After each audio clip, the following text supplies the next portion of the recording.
I made this video, edited it, and everything. Realized way too long to do the how I got the house and the house tour all in one video.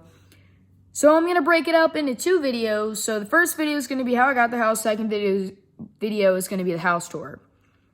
So yeah, I will keep you updated on when I post the house tour. But this is how I got the house. Thanks for watching. Okay, so I guess I'm gonna make this video. It took a lot of thinking, because I wasn't sure if I wanted to make this video or not. I don't know, this is like a weird subject for me, just because I'm weird, but I decided to make it just because I feel like there's a ton of people that are in my situation and don't really feel any sense of hope, I guess you could say. That's why I made the car video. I'm pretty sure it's on my channel somewhere. And I don't have a freaking huge YouTube following by any means, but I mean, if this video touches anybody, that's nice. I mean, that's the reason why I post, just to make people happy and give them inspiration. I'm sorry I'm being so weird. This video is just very weird for me. I thought if I made this video, I can't even get my words out, hang on. I thought if I made this video, it would be like me bragging, like, oh, I bought a house at 21, like, but that's not like me, and it's like just a financial move that I wanted to make to buy a house right now. Not to be like, I bought a house at 21, fuck you guys, like, no, that's not what it is at all. And that's why this video is so weird for me to make. Basically, I wanted to move out. I went to college first semester, hated it, came back, did community college in my hometown, and then I wanted to get an apartment of my own, and my dad was like, you're not buying an apartment, it's a money pit, like, you never see that money come back ever again. And he was like, if you're gonna move out, you're gonna get a house. So I was like, well, geez, I thought buying a house was like freaking impossible. What? Like, I'm 21, I'm just a waitress at a restaurant. Like, what do you mean buy a house right now? So a lot of literal blood, sweat, and tears, I ended up buying a house. It's a townhouse, by the way. I will explain the process of the whole thing. Kind of dramatic, but yeah. So basically, I'm a waitress. Before Corona, this is a really good restaurant. It's a very community-friendly restaurant. A ton of people in the area go there. It's been a thing for like 20 years, so a lot of people have a connection to it and like keep coming back. The staff is like family pretty much, so it's just a really close-knit, you could say. So yeah, that's where I'm not gonna say the name just because I just don't want. What is on my arm? Okay, I don't know what that is. I must have scratched myself. Anyway, yeah, so I'm a waitress at a restaurant, and even since Corona's been a thing, it's still doing super good, which I'm very grateful for, because when Corona happened, that's when I was really trying to find a house. But everybody was like, oh, the real estate is booming right now. During Corona, interest rates are super low. So I was like, you know what? I'm just gonna do it. I'm just gonna try to buy a house right now. And I got a realtor. He was actually somebody that I went to high school with, which is hilarious. It's crazy, like, full circle how things work. But he helped me find a house. The first day I went house searching, I put an offer in on this townhouse. And also, I'm just gonna be like completely straight up with the process, so you guys aren't like, whoa, like, I don't know. I'm so sorry. I'm terrible at explaining what I'm thinking, and my brain goes like a million miles an hour. The buying a house process, I had to get approved for a mortgage, and what that means is like how much, like, the max cost of a house is that I could buy. Obviously, I can't go freaking buy $1 million house. What? Like, I'm not gonna get approved for that. So I got approved, I think, for like $80,000 or something. But also it's Corona, so when I was starting to find a house in April or May or something. So it was like when it was at its worst, you know. So yeah, I got approved, but the lender called me and he said, if you want to get approved for more, because you're a waitress and in Corona and your income is very not determined, you know, because I could make like 100 one week and then like 600 the next, like you never know. So he was like, if you have your parents co-sign, you'll get approved for more, and then in like 6 months or whatever, you can refinance the house and put it all in your name.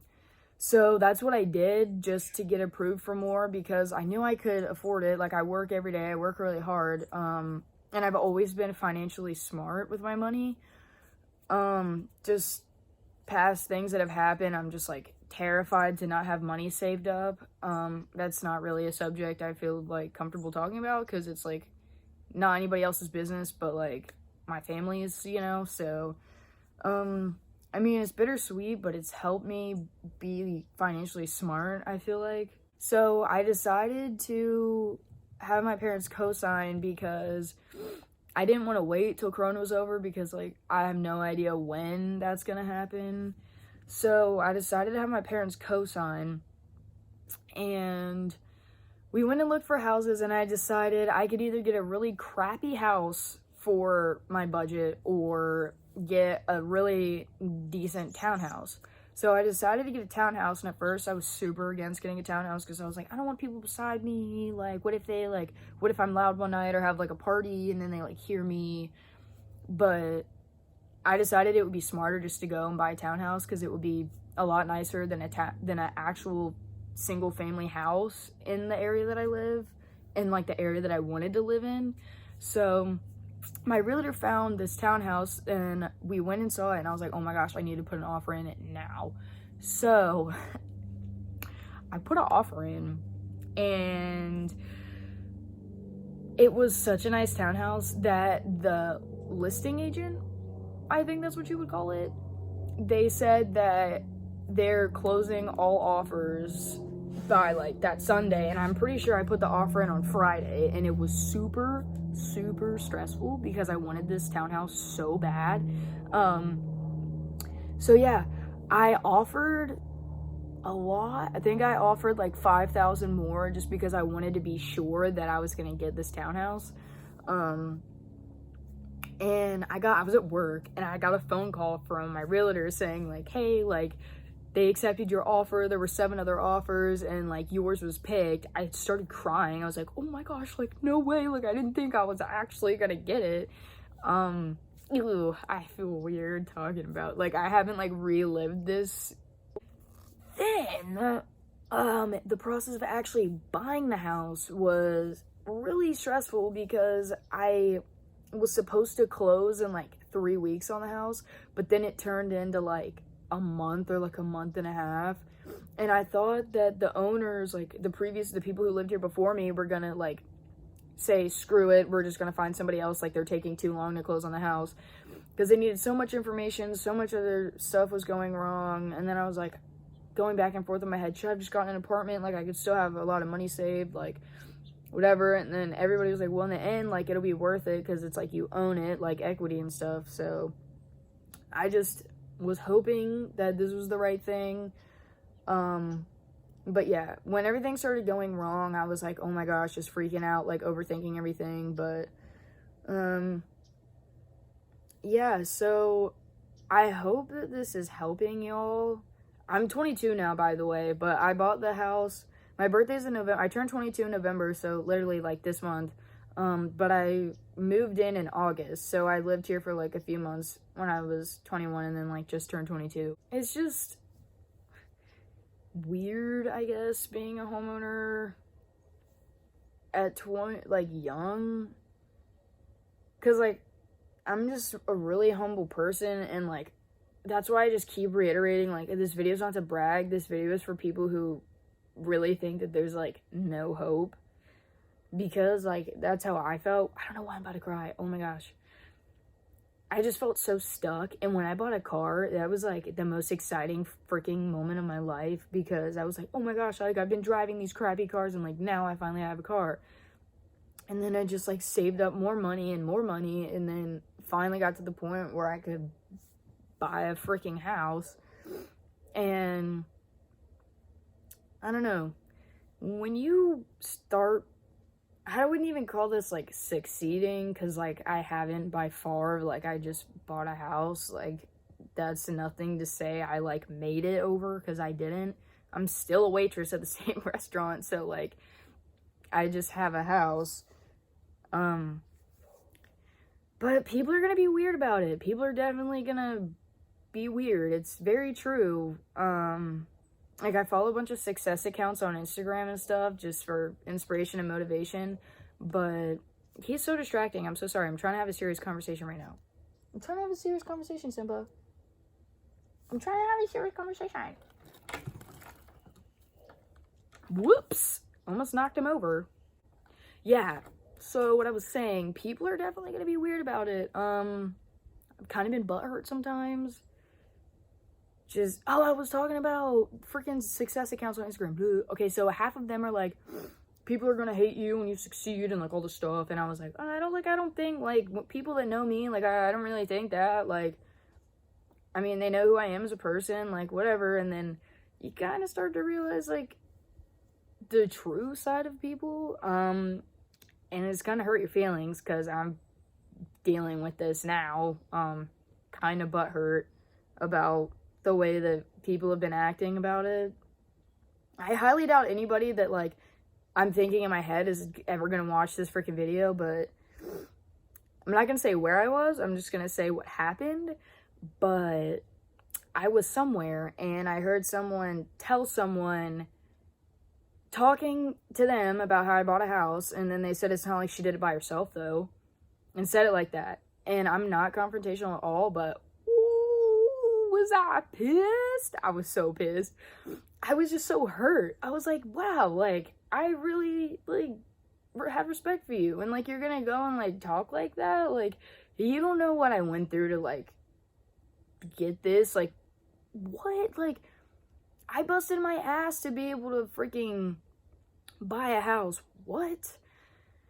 And I went over there and I was like, hey, I was like, I really want to appreciate, I don't remember word for word what I said, because like when traumatic, it's not even freaking traumatic, but I just don't like negative things. So like when things happen, I just like try to forget them and suppress them in my brain and just don't remember them. So yeah, I walked up to him and I was like, hey, like, basically I just said, like, that's not fair for you to say that. Like, you like don't know, like, yeah, my parents had to co-sign. Yes, I can refinance and put it all on my name. Yes, it was all of my money that I used to buy this house. My parents financially did not help me one bit. I don't know. Like, my parents didn't go to work for me. Like, I went to work by myself, made my own money, and, like, was able to, like, purchase this townhouse. And it just, like, and then he was like, oh, I didn't say that. And I was like, dude, like, I heard you, like, I heard word for word what you said. Like, come on now. And then I walked away, but I don't know. I just feel like there's some things that you should kind of stand up for yourself for, but in my head I was like, should I just let this go? Like, people are going to think what they want, but at the end of the day, I was like, I feel like this is something that I should stand up for myself for. So I, like, went over there and said something, and he was shocked because I'm the most unconfrontational person ever, and I just, like, I wasn't gonna hear that and put up with that. So, yeah, people are definitely gonna be weird about it and weird towards you, but it doesn't matter because, like, you know who you are, and, like, it's crazy because, like, it really shows people's true colors about you at the end of the day. So those freaking Instagram success counts are, like, very accurate, because they're all like, people are gonna switch up on you, people are gonna hate you for succeeding. And yeah, it's true. You really don't know people until certain things happen to show their true colors. But yeah, I don't know. This video is going on for way too long. Oh my gosh, I tried to make this was trying to make this video as short as possible, but it's going on for 15 minutes, so hopefully I can edit half the stuff out of me not being able to speak English properly. I'm still new to YouTube. I just really like making videos to inspire you guys and, like, make people laugh and be happy.